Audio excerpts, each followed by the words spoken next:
Então, continuando aí a página 4, vocês já anotaram os sons que vocês ouviram? Ficaram surpresos com a quantidade de sons que a gente ouve quando a gente fecha os olhos e passa a ficar ligado só naquilo que a gente está ouvindo? A gente não dá atenção, né, pessoal, aos nossos ouvidos. A gente quer o tempo todo ficar olhando, mas de repente, se a gente fecha o olho, a gente consegue enxergar tanta coisa legal, né? Enxergar como? Imaginando. Quando a gente fecha os olhos e passa a usar só a nossa audição, a gente consegue imaginar. A gente imagina coisas que a gente às vezes não vê, porque a gente tá tão ligado em ficar olhando, olhando, olhando, que muitas coisas passam despercebidas por nós. Agora é o seguinte, pessoal, aí no final da página 4 tem uma, duas, três, quatro, cinco.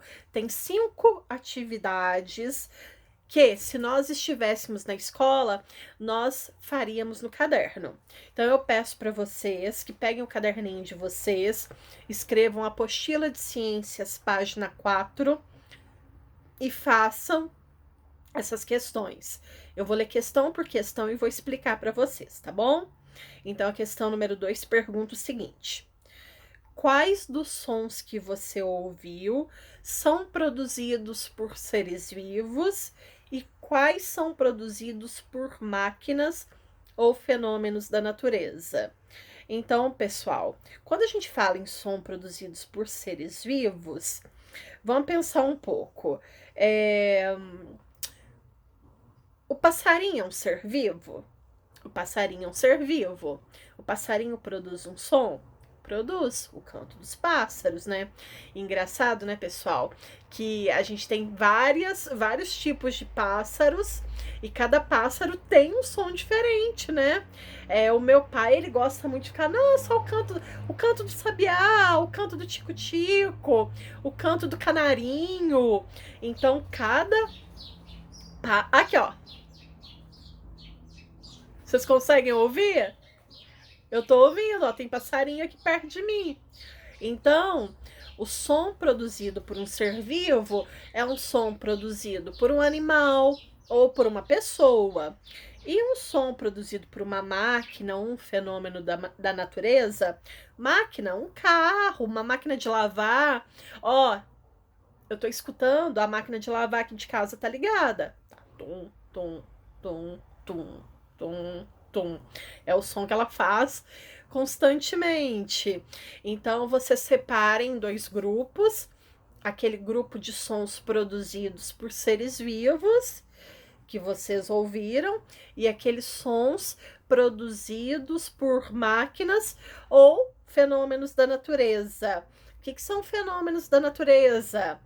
Raios, trovões, ventanias, tá bom? Então são coisas que a natureza produz, ok? Bom, questão número 2, respondam aí.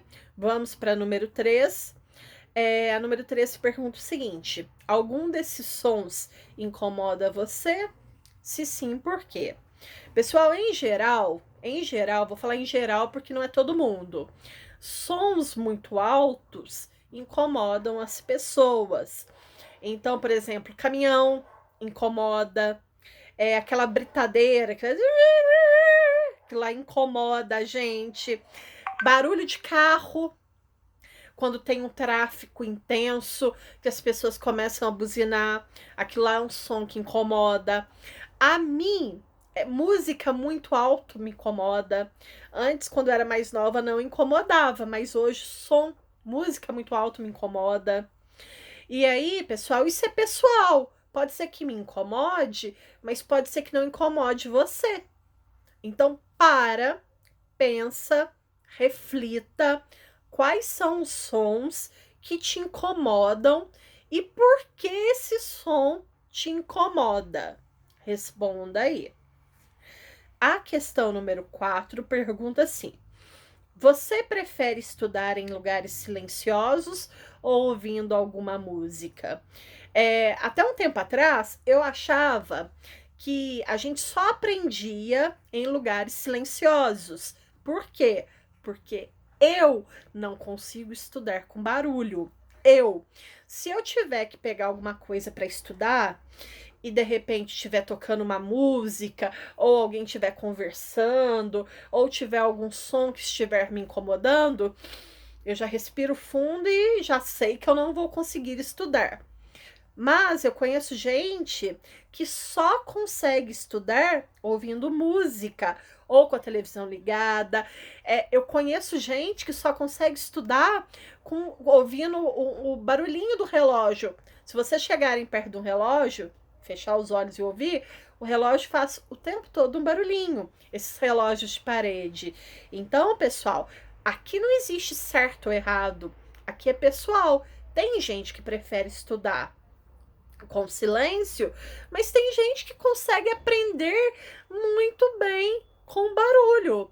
Então vocês vão me falar se você prefere estudar num lugar completamente em silêncio ou se você prefere estudar em um lugar que tenha alguma música, que tenha algum som. Se você preferir estudar em algum lugar que tenha algum som, me conta que som é esse, tá? Escreve aí para mim que som é esse. Combinado? É a questão número 5, questão número 5 muito boa. Em uma fazenda ou em uma floresta, ouvimos esses mesmos sons. Pessoal, é o seguinte, quando a gente pensa numa fazenda, pode ser um sítio, uma roça que vocês vão, pensa nos sons que tem lá. E imagina que vocês vão para uma floresta, vocês vão lá para a floresta amazônica, aquelas árvores altas, que não tem casa nenhuma, porque é só floresta. Os sons que vocês ouvem são os mesmos? Pode ser que tenha sons parecidos. Isso daí vocês escrevam para mim. Mas olha a pergunta.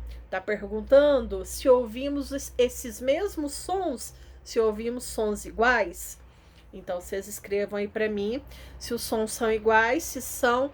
Deem exemplos, tá, pessoal? Não dá aquelas respostas miudinhas, não, bobinhas, não. Coloca um porquê, escrevem exemplos. Deixem a sua resposta bem completa, tá? Uma resposta assim que dá até prazer da gente ler, tá bom?